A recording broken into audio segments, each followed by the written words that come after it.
Hi ಎಲ್ಲರಿಗೂ ನಮಸ್ತೆ. ನಾನು ನಿಮ್ಮ ಆಶಾ ಚಂದ್ರ ಭಟ್. ಆಶಾ ಸ್ನಾಳ ಪಾಕಕ್ಕೆ ನಿಮಗೆಲ್ಲರಿಗೂ ಸ್ವಾಗತ. ಇವತ್ತು ನಾವು ತಮಿಳುನಾಡಿನ ಒಂದು ಫೇಮಸ್ ರೆಸಿಪಿ ಆದಂತಹ ಸಾಂಬಾರ್ ಸಾದಮ್, ಅಂದರೆ ನಾವು ಬಿಸಿಬೇಳೆ ಬಾತ್ ಏನು ಮಾಡ್ತೇವೆ ಅದೇ ಥರ ಸಾಂಬಾರ್ ಪೌಡ್ರ್ ಮಾಡಿ ಅದರಿಂದ ಒಂದು ರೈಸ್ ಬಾತನ್ನು ಮಾಡ್ತಾರೆ. ಅದು ತುಂಬ ರುಚಿಯಾಗಿರ್ತದೆ. ನನಗೆ ತುಂಬ ಇಷ್ಟ ಆಯಿತು. ನಾನು ಮೊನ್ನೆ ಚೆನ್ನೈಗೆ ಹೋದಾಗ ನನಗೆ ತುಂಬ ಇಷ್ಟ ಆಯ್ತದು. ಹಾಗೆ ಅದರ ರೆಸಿಪಿಯನ್ನು ಕೇಳಿ ಅಲ್ಲಿಯದ್ದೇ ರೆಸಿಪಿಯನ್ನು ಹಾಕ್ತಾ ಇದ್ದೇನೆ. ಇದನ್ನು ಈಗ ಹೇಗೆ ಮಾಡೋದು ಅಂತೇಳಿ ನೋಡುವ. ಇದನ್ನು ಮಾಡಲಿಕ್ಕೆ 1 ಕಪ್ಪಷ್ಟು ತೊಗರಿಬೇಳೆ ಬೇಕು. ನೀವು ಎಷ್ಟು ಅಕ್ಕಿ ಹಾಕ್ತೀರಿ ಅಷ್ಟೇ ತೊಗರಿಬೇಳೆ ಕೂಡ ಬೇಕು. ಈಕ್ವಲ್ ಪೋರ್ಷನಲ್ಲಿ ಅಕ್ಕಿ ಹಾಗೂ ತೊಗರಿಬೇಳೆಯನ್ನು ಹಾಕ್ಕೊಳ್ಬೇಕಾಗ್ತದೆ. ತೊಗರಿಬೇಳೆಯನ್ನು ಸುರುವಿಗೆ ಮೆತ್ತಗೆ ಬೇಯಿಸಿಕೊಳ್ಳುವ. ಹಾಗೆ ನಿಮ್ಮ ಹತ್ರ ಏನೆಲ್ಲ ತರಕಾರಿ ಇದೆ ಆ ಎಲ್ಲ ತರಕಾರಿಗಳನ್ನು ಕೂಡ ಅದಕ್ಕೆ ಹಾಕ್ಬೋದು. ನುಗ್ಗೆ, ಬೀನ್ಸು ಮತ್ತು ಕ್ಯಾರೆಟು, ನೂಕೋಲು, ಯಾವ ತರಕಾರಿ ಬೇಕಾದರೂ ಅದಕ್ಕೆ ಹಾಕ್ಕೊಳ್ಬೋದು. ಅಂದರೆ ನಾವು ಸಾಂಬಾರಿಗೆ ಏನೆಲ್ಲ ತರಕಾರಿ ಉಪಯೋಗಿಸ್ತೇವೆ ಆ ಎಲ್ಲ ತರಕಾರಿಗಳನ್ನು ಅದಕ್ಕೆ ಹಾಕ್ಕೊಳ್ಬೋದು. ಒಂದೇ ಪಾಟಲ್ಲಿ ಅಕ್ಕಿ ಹಾಕಿ ಕೂಡ ಮಾಡಿಕೊಳ್ಬೋದು. ನಾನು ಬೇರೆ ಅನ್ನವನ್ನು ಬೇರೆ ಮಾಡಿಕೊಂಡು ಹೇಗೆ ಮಾಡೋದು ಅಂತ ಹೇಳೋದನ್ನು ತೋರಿಸ್ಕೊಡ್ತಾ ಇದ್ದೇನೆ ಇವತ್ತು. 1 ಕಪ್ ಅಕ್ಕಿಯನ್ನು ಚೆನ್ನಾಗಿ ತೊಳ್ಕೊಂಡು, ಊಟದ ಯಾವುದೇ ಅಕ್ಕಿ ಆದರೂ ಹಾಕ್ಬೋದು. ಅದನ್ನು ಚೆನ್ನಾಗಿ ತೊಳ್ಕೊಳ್ಬೇಕು. ತೊಳೆದು 1 ಕಪ್ಪಿಗೆ 2.5 ಕಪ್ಪಷ್ಟು ನೀರು ಹಾಕ್ಕೊಂಡು ಮೆತ್ತಗೆ ಅನ್ನವನ್ನು ಬೇಯಿಸ್ಕೊಳ್ಬೇಕು. ನಾನು ಅನ್ನವನ್ನು ಸಪ್ರೇಟಾಗಿ ಬೇಯಿಸ್ಕೊಂಡು ಮಾಡ್ತಾ ಇದ್ದೇನೆ, ಹಾಗೆ ಅನ್ನವನ್ನು ಬೇರೆ ಬೇಯಿಸ್ಕೊಳ್ತಾ ಇದ್ದೇನೆ. ಇದನ್ನು ಬೇಯಲಿಕ್ಕೆ ಇಡುವ. ಈಗ ಇನ್ನೊಂದು ಪಾತ್ರೆಯಲ್ಲಿ ಬಾಣಲೆಯಲ್ಲಿ 1 ಟೀ ಸ್ಪೂನಷ್ಟು ಎಣ್ಣೆ ಹಾಕ್ಕೊಂಡು ಇಂಗನ್ನು ಮೊದಲಿಗೆ ಹುರಿದುಕೊಳ್ತಾ ಇದ್ದೇನೆ. ಇಂಗು ನಾನು ಮುದ್ದೆ ಇಂಗು ಹಾಕ್ತಾ ಇರೋದು. ನೀವು ಹುಡಿ ಇಂಗು ಹಾಕೋದಂತಾದರೆ ಅದನ್ನು ಕೊನೆಗೆ ಹುರಿಯುವಾಗ ಹಾಕಿಕೊಳ್ಬೋದು. ಮುದ್ದೆ ಇಂಗು ಹಾಕೋ ಕಾರಣ ನಾನು ಮೊದಲಿಗೆ ಹಾಕಿಕೊಳ್ತಾ ಇದ್ದೇನೆ. ಇದಕ್ಕೆ ಖಾರಕ್ಕೆ ಎಷ್ಟು ಬೇಕೋ ಅಷ್ಟು ಮೆಣಸು, ನಾನಿಲ್ಲಿ 8 ಮೆಣಸು ಹಾಕ್ಕೊಂಡಿದ್ದೇನೆ. 2 ದಂಡಷ್ಟು ಕರಿಬೇವಿನ ಎಲೆ, 2 ಟೇಬಲ್ ಸ್ಪೂನಷ್ಟು ತೊಗರಿಬೇಳೆ, 1 ಟೀ ಸ್ಪೂನಷ್ಟು ಉದ್ದಿನಬೇಳೆ, 1 ಟೀ ಸ್ಪೂನ್ನಷ್ಟು ಕಡಲೆಬೇಳೆ.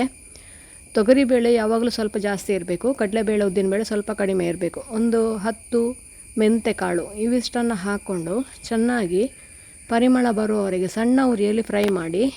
ದೊಡ್ಡ ಉರಿಯಲ್ಲಿ ಮಾಡಬೇಡಿ, ಸಣ್ಣ ಉರಿಯಲ್ಲಿ ಕೆಂಪಗಾಗುವವರೆಗೆ ಫ್ರೈ ಮಾಡಿ. ಎಣ್ಣೆ ಜಾಸ್ತಿ ಬೇಕಾಗೋದಿಲ್ಲ, ಒಂದು ಸ್ವಲ್ಪ ಎಣ್ಣೆ ಹಾಕಿದರೆ ಸಾಕಾಗ್ತದೆ. ನಾನು ಇಂಗು ಫ್ರೈ ಮಾಡಲಿಕ್ಕೆ ಬೇಕಾಗಿ ಎಣ್ಣೆ ಹಾಕಿದೆ. ನೀವು ಹುಡಿ ಇಂಗು ಹಾಕೋದಾದರೆ ಎಣ್ಣೆ ಹಾಕೋ ಅವಶ್ಯಕತೆಯೇ ಇಲ್ಲ. ಎಷ್ಟು ಫ್ರೈ ಮಾಡಿದ ನಂತರ 1 ಟೀ ಸ್ಪೂನಷ್ಟು ಜೀರಿಗೆ, 2 ಟೇಬಲ್ ಸ್ಪೂನಷ್ಟು ಕೊತ್ತಂಬರಿ, ಇವಿಷ್ಟನ್ನು ಹಾಕ್ಕೊಂಡು ಪುನಃ ಅದನ್ನು ಪರಿಮಳ ಬರುವವರೆಗೆ ಒಂದು 3 ರಿಂದ 4 ನಿಮಿಷ ಸಣ್ಣ ಉರಿಯಲ್ಲಿ, ನೋಡಿ ಕರೆಕ್ಟಾಗಿ ಬೇಳೆಗಳೆಲ್ಲ ಕೆಂಪು ಕಲರ್ ಬರ್ತದೆ, ಅಲ್ಲಿವರೆಗೆ ಇದನ್ನು ಫ್ರೈ ಮಾಡಿಕೊಳ್ಬೇಕು. ಈಗ ಇದಕ್ಕೆ 1 ಲಿಂಬೆ ಗಾತ್ರದಷ್ಟು ಹುಣಸೆ ಹಣ್ಣನ್ನು ಪಲ್ಪ್ ತೆಗೆದು ಹಾಕಿಕೊಳ್ಬೇಕು. ಇದನ್ನು ಪೂರ್ತಿ ತಣ್ಣಗಾದ ನಂತರ ಪೌಡರ್ ಮಾಡಿ ಇಟ್ಕೊಳ್ಳಿ. ಇಲ್ಲಿ ನಾವು ತೆಂಗಿನಕಾಯಿಯನ್ನು ಹಾಕೋದಿಲ್ಲ, ಇದಕ್ಕೆ ಜಸ್ಟ್ ಸಾಂಬಾರು ಪೌಡ್ರ್ ಬೇಕಾದ್ದು ನಮಗೆ. ನೋಡಿ ಈ ಥರ ತರಿಯಾಗಿ ಹುಡಿ ಮಾಡಿ ಇಟ್ಕೊಳ್ಳಿ. ತುಂಬ ನುಣ್ಣಗೆ ಹುಡಿ ಮಾಡೋದೇನು ಬೇಕಾಗಿಲ್ಲ. ಇಲ್ಲಿ ನೋಡಿ ಬೇಳೆ ಹಾಗೂ ತರಕಾರಿ ನಾವು ಬೇಯಲಿಕ್ಕೆ ಹಾಕಿದ್ದು ಬೆಂದು ರೆಡಿಯಾಗಿದೆ. ಇದನ್ನು ಈಗ ಚೆನ್ನಾಗಿ ಸ್ಮ್ಯಾಶ್ ಮಾಡ್ಕೊಳ್ಳಿ. ತರಕಾರಿಗಳೇನು ಜಾಸ್ತಿ ಬೇಯುವುದಿಲ್ಲ, ಬೇಳೆ ಚೆನ್ನಾಗಿ ಬೇಯ್ತದೆ. ಬೇಳೆಯನ್ನು ಸ್ಮ್ಯಾಶ್ ಮಾಡಿದ ನಂತರ ಹುಣಸೆ ಹಣ್ಣನ್ನು ಪಲ್ಪನ್ನು ತೆಗೆದು ನೀರು ಮಾತ್ರ ಅದಕ್ಕೆ ಹಾಕ್ಕೊಳ್ಳಿ. ನೋಡಿ ಕಸ ಇರ್ತದೆ ಅದರಲ್ಲಿ, ಈ ಥರ ಕ್ಲೀನ್ ಮಾಡಿ ಹಾಕ್ಕೊಳ್ಳಿ ಅದನ್ನು. ನೋಡಿ ಇಷ್ಟು ನೀರು ಸಾಕು. ಇದಕ್ಕೆ ಈಗ ರುಚಿಗೆ ಒಂದು ಸ್ವಲ್ಪ ಬೆಲ್ಲ, ಯಾಕೆಂದರೆ ನಾವು ಮಸಾಲೆ ಹಾಕಿದ್ದೇವೆ ಹಾಗಾಗಿ ಒಂದು ಸ್ವಲ್ಪ ಬೆಲ್ಲ, ರುಚಿಗೆ ಬೇಕಾದಷ್ಟು ಉಪ್ಪು ನಾವು ಬೇಳೆ ಬೇಯುವಾಗ ಹಾಕಲಿಲ್ಲ, ಹಾಗಾಗಿ ನೋಡಿಕೊಂಡು ಹಾಕಿ. ಈಗ ಇದಕ್ಕೆ ಮಸಾಲೆ ಹುಡಿ ನಾವೇನು ಮಾಡಿಟ್ಕೊಂಡಿದ್ದೇವೆ ಅಷ್ಟು ಮಸಾಲೆ ಹುಡಿಯನ್ನು ಹಾಕ್ಕೊಳ್ಳಿ. ಖಾರ ನೋಡ್ಕೊಂಡು ಹಾಕಿ, ಅಂದರೆ ಸ್ವಲ್ಪ ಮಸಾಲೆ ಆಗಿಯೇ ಇರ್ತದೆ ಇದು. ನಿಮಗೆ ಅಷ್ಟು ಮಸಾಲೆ ಬೇಡ ಅಂತಾದರೆ ಒಂದು ಸ್ವಲ್ಪ ಕಡಿಮೆ ಹಾಕ್ಕೊಳ್ಬೋದು, ಆದರೆ ಮಸಾಲೆ ಆಗಿದ್ರೇ ಇದು ತುಂಬ ರುಚಿಯಾಗಿರ್ತದೆ. ಈಗ ಇದನ್ನು ಚೆನ್ನಾಗಿ ಮಿಕ್ಸ್ ಮಾಡಿಕೊಂಡು ಸರಿಯಾಗಿ ಇದು ಕುದಿ ಬರಲಿ. ನೋಡಿ ಇದು ಈ ಅಳತೆಗೆ ಇರ್ತದೆ. ಇದಕ್ಕೀಗ 2-3 ನಿಮಿಷ ಕುದಿಸಿದ ನಂತರ ನಾವು ಬೇಯಿಸಿ ಇಟ್ಕೊಂಡಿದ್ದೇವಲ್ವ ಅನ್ನ, ಇದನ್ನು ಈಗ ಇದಕ್ಕೆ ಸೇರಿಸಿಕೊಳ್ಬೇಕು.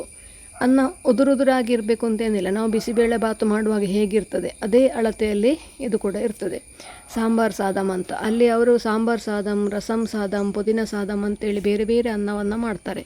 ಅದರಲ್ಲಿ ನಾವು ಪುದೀನ ಸಾದಮ್ ಮತ್ತು ಕೊತ್ತಂಬರಿ ಸಾದಮ್ ಎಲ್ಲ ನಾವು ಹಾಕಿದ್ದೇವೆ, ನಮ್ಮ ಚಾನಲಲ್ಲಿ ಇದೆ ಅದು, ಅದನ್ನು ನೀವು ಚೆಕ್ ಮಾಡ್ಕೊಳ್ಬೋದು. ಈಗ ನೋಡಿ ಇದು ಸ್ವಲ್ಪ ಅರಶಿನ ಹಾಕ್ಕೊಂಡಿದ್ದೇನೆ. ಹಾಗೆ ಇದು ಕುದಿದು ನೋಡಿ ರೆಡಿ ಆಯಿತು. ಈಗ ಇದಕ್ಕೆ ಈ ಹಂತದಲ್ಲಿ ಇದಕ್ಕೆ ಅನ್ನವನ್ನು ಸೇರಿಸ್ಕೊಳ್ಬೇಕು. ನೋಡಿ ಸರಿಯಾಗಿ ಅದು ಕುದಿದ ನಂತರ ಇದಕ್ಕೆ ಅನ್ನವನ್ನು ಸೇರಿಸ್ಕೊಳ್ಬೇಕು. ಇಲ್ಲ ನೀವು ಅಕ್ಕಿಯನ್ನೇ ಇದಕ್ಕೆ ಹಾಕಿ ಒಟ್ಟಿಗೆ ಒಂದೇ ಸರ್ತಿ ಕೂಡ ಬೇಯಿಸ್ಕೊಳ್ಬೋದು. ನಿಮ್ಮ ಹತ್ರ ಸಮಯ ಕಡಿಮೆ ಉಂಟು ಅಂತಾದರೆ ಹಾಗೆ ಒಂದೇ ಸತಿ ಹಾಕಿ ಕೂಡ ಬೇಯಿಸಿಕೊಳ್ಬೋದು. ಅದು ಕೂಡ ಇದೇ ಟೇಸ್ಟ್ ಬರ್ತದೆ ಆಲ್ಮೋಸ್ಟು, ಆದರೆ ಈ ಥರ ಮಾಡಿದರೆ ಇನ್ನೂ ರುಚಿಯಾಗಿರ್ತದೆ. ಇದನ್ನು ಈಗ ಒಂದು 3-4 ನಿಮಿಷವರೆಗೆ ಚೆನ್ನಾಗಿ ಸಣ್ಣ ಉರಿಯಲ್ಲಿ ಕುದಿಸಿಕೊಳ್ಬೇಕು. ಅಂದರೆ ಅನ್ನಕ್ಕೆ ಮಸಾಲೆ ಎಲ್ಲ ಎಳ್ಕೊಳ್ಬೇಕು, ಹಾಗಾಗಿ ಅದನ್ನು ಚೆನ್ನಾಗಿ ಕುದಿಸಿಕೊಳ್ಬೇಕು. ಇದಕ್ಕೆ ಹಸಿಮೆಣಸು ಹಾಕಬೇಡಿ, ಯಾಕೆಂದರೆ ನಾವು ಹಸಿಮೆಣಸು ಹಾಕಿದರೆ ಅದು ತಿನ್ನುವಾಗ ಬಾಯಿಗೆ ಮಧ್ಯದಲ್ಲಿ ಸಿಕ್ಕಲಿಕ್ಕೆ ಚಾನ್ಸಸ್ ಉಂಟು. ಹಾಗೆ ಹಸಿಮೆಣಸು ಹಾಕಬೇಡಿ. ನುಗ್ಗೆ ಮಾತ್ರ ಖಂಡಿತ ಹಾಕಿ, ಯಾಕೆಂದರೆ ಅಲ್ಲಿ ಎಲ್ಲ ಪದಾರ್ಥಗಳಿಗೆ ನುಗ್ಗೆ ಉಪಯೋಗಿಸ್ತಾರೆ. ಹಾಗೆ ನುಗ್ಗೆ ಹಾಕಿದರೆ ಆ ಫ್ಲೇವರೇ ಬೇರೆ ಇರ್ತದೆ. ನೋಡಿ, ಈ ಥರ ನುಗ್ಗೆಯನ್ನು ಖಂಡಿತ ಈ ಅನ್ನಕ್ಕೆ ಹಾಕಿಯೇ ಟ್ರೈ ಮಾಡಿ, ಆವಾಗ ತುಂಬ ರುಚಿಯಾಗಿ ಬರ್ತದೆ. ನೋಡಿ, ನಮ್ಮ ರುಚಿಯಾದ ಸಾಂಬಾರ್ ಸಾದಮ್ ಅಂದರೆ ಸಾಂಬಾರ್ ಅನ್ನ ರೆಡಿ ಆಯಿತು. ಇದಕ್ಕೆ ನೀವು ಸಪ್ರೇಟಾಗಿ ಸಾಂಬಾರು ಮಾಡೋ ಅವಶ್ಯಕತೆ ಇಲ್ಲ. ಇದಕ್ಕೆ ಈಗೊಂದು ಒಗ್ಗರಣೆ ಮಾಡಿಕೊಳ್ಳುವ. ಇದಕ್ಕೆ ಒಂದು ಬ್ಯಾಡಗಿ ಮೆಣಸು, 1 ದಂಡಿನಷ್ಟು ಕರಿಬೇವು, ಒಂದು ಸ್ವಲ್ಪ ಸಾಸಿವೆ, ಜೀರಿಗೆ, ಸ್ವಲ್ಪ ಇಂಗಿನ ಹುಡಿ ಕೂಡ ಹಾಕಿಕೊಳ್ತಾ ಇದ್ದೇನೆ. ಅಂದರೆ ನಾವು ಬೇಳೆ ಹಾಕಿದ್ದೇವೆ, ಹಾಗಾಗಿ ನಾನು ಇಂಗನ್ನು ಆಗ ಕೂಡ ಹಾಕಿದೆ, ಈಗ ಒಗ್ಗರಣೆಗೆ ಕೂಡ ಹಾಕಿಕೊಳ್ತಾ ಇದ್ದೇನೆ. ಇದಕ್ಕೆ ಒಂದು 10 ಕಾಳು ಮೆಂತೆ ಕೂಡ ಹಾಕಿಕೊಳ್ತಾರೆ ಅವರು. ನಾನು ಆಗಲೇ ಮೆಂತೆ ಜಾಸ್ತಿ ಹಾಕಿದೆ, ಹಾಗಾಗಿ ಈಗ ಪುನಃ ಮೆಂತೆ ಹಾಕ್ಕೊಳ್ಳಿಲ್ಲ. ಒಗ್ಗರಣೆಗೆ ಕೂಡ ಒಂದು 10 ಕಾಳು ಮೆಂತೆ ಹಾಕ್ಕೊಳ್ತಾರೆ. ಇದನ್ನು ಇದಕ್ಕೆ ಹಾಕ್ಕೊಂಡು ಒಮ್ಮೆ ಮಿಕ್ಸ್ ಮಾಡಿದರೆ ನಮ್ಮ ರುಚಿಯಾದ ಸಾಂಬಾರ್ ಸಾದಮ್ ರೆಡಿ ಆಯಿತು. ನೀವು ಕೂಡ ಒಮ್ಮೆ ಖಂಡಿತ ಟ್ರೈ ಮಾಡಿ ನೋಡಿ, ಹೇಗಾಯಿತು ಅಂತೇಳಿ ಕಮೆಂಟ್ ಮೂಲಕ ನನಗೆ ತಿಳಿಸಿ. ಲೈಕ್ ಕೊಟ್ಟು ಶೇರ್ ಮಾಡಿ. ನೀವಿನ್ನೂ ನಮ್ಮ ಚಾನಲನ್ನು ಸಬ್ಸ್ಕ್ರೈಬ್ ಮಾಡಿಕೊಳ್ಳಿಲ್ಲ ಅಂತ ಸಬ್ಸ್ಕ್ರೈಬ್ ಮಾಡಿಕೊಂಡು ಪಕ್ಕದಲ್ಲೇ ಇರುವ ಬೆಲ್ ಐಕಾನ್ ಒತ್ತಿ ನಮ್ಮನ್ನು ಸಪೋರ್ಟ್ ಮಾಡಿ.